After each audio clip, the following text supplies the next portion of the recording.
Hello friends, this is Miss Sudi, and today I have a very fun read for you. It's titled The Smart Cookie, and it's written and illustrated by Jory John and Pete Oswald.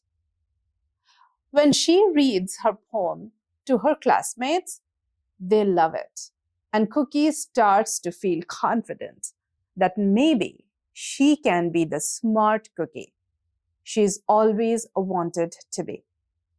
The sweet and pun-filled story about gaining confidence in yourself and understanding your strength and learning styles is rather lovely. So let's read.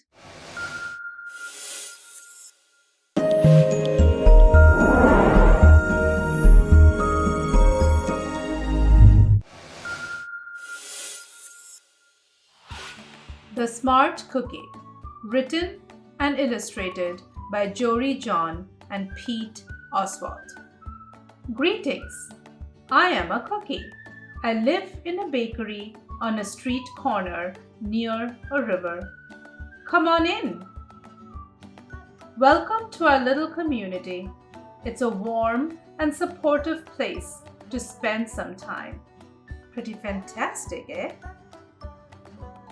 These days, life is sweet, but my journey wasn't always a cakewalk.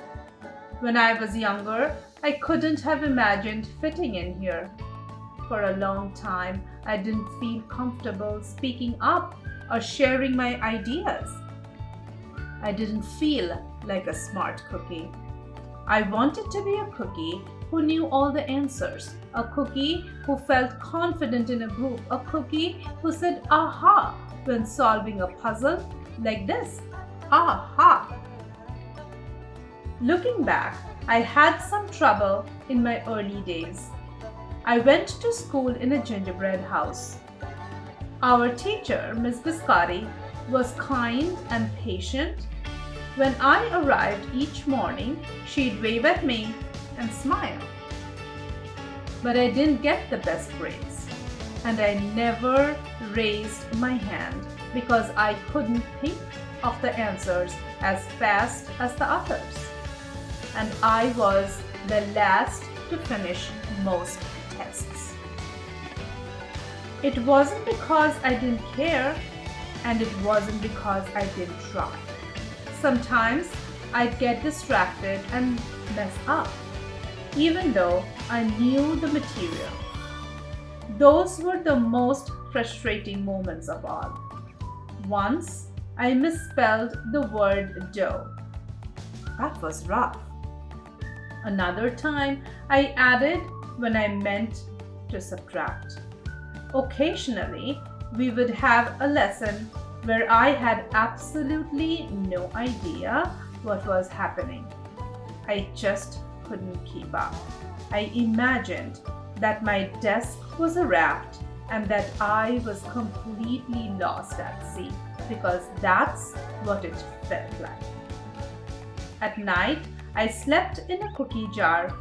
I had about 6 dozen roommates. Move, you move. No, you move. No, you move. No, you move. I'd stay awake and stare out the window and worry. And it went this way day after day after day. But then something happened that changed everything. It all started with a homework assignment. Miss Biscotti requested our attention one afternoon. Tonight, I would like you to create something completely original, she announced. It can be anything you want. Please bring it to class tomorrow.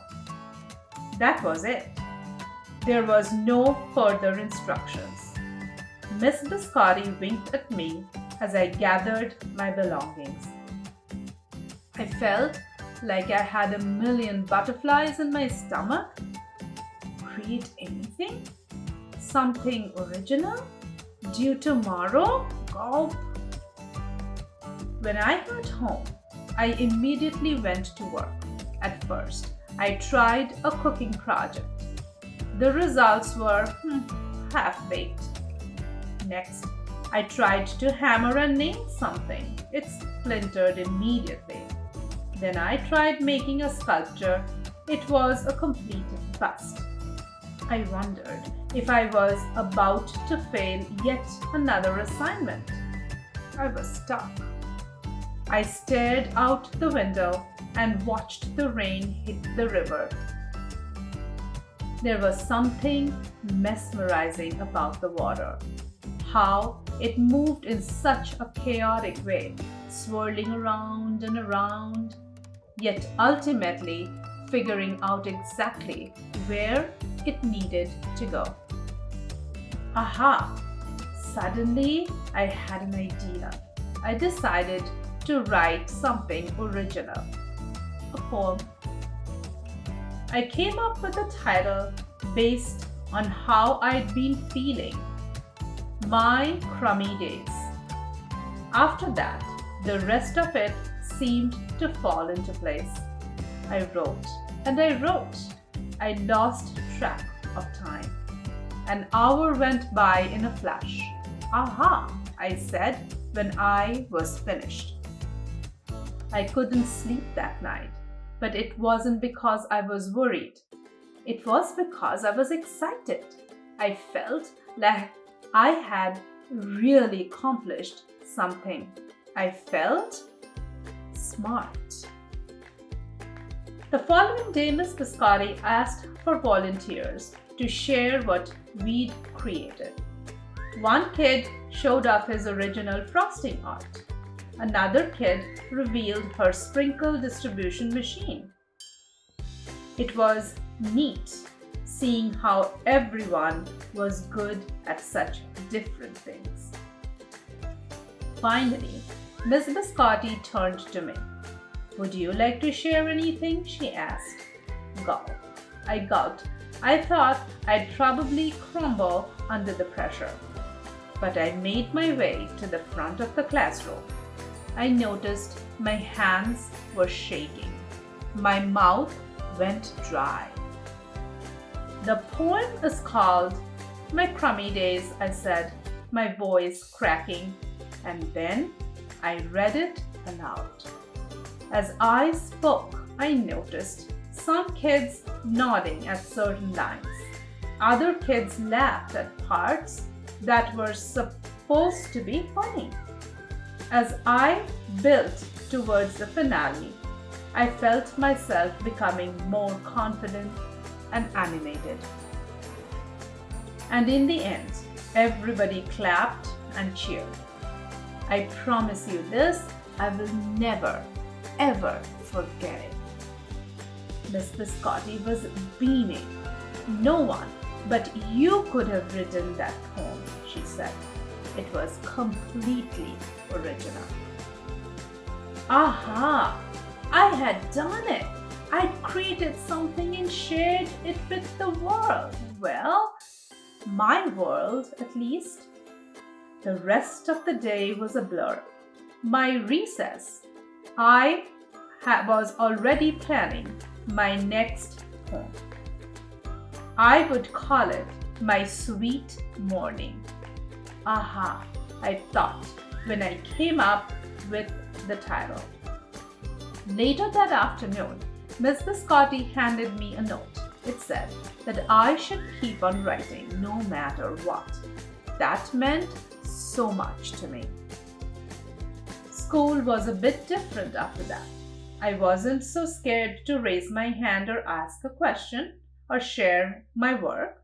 Sure, some things still don't come as easily for me as they do for others, but now I know that you can be smart in many different ways.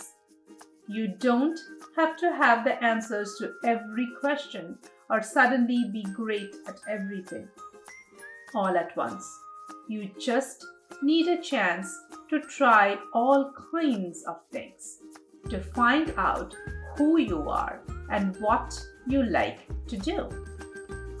As for me, I learned that I can write and I can think up great ideas And I've found plenty of other things I'm good at too. I no longer feel lost at sea.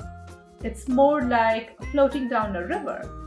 And the best part is, there is always more to learn. Aha, aha, aha! Because we are all smart cookies. And that's the end. The fiction's main focus is on the power of self-confidence. The author teaches young readers to always believe in yourself and the things you love to do. We all have different strengths, as we are all different, and guess what? We are all smart cookies in our own way. Never beat yourself up if you cannot do something like others. You can do something that perhaps others cannot do as well as you. So, what did you think of this confident boosting fiction? We can always use this lesson in our lives. I do it all the time. See you next week with another read. Subscribe and like my channel if you enjoy reading with me. Take care.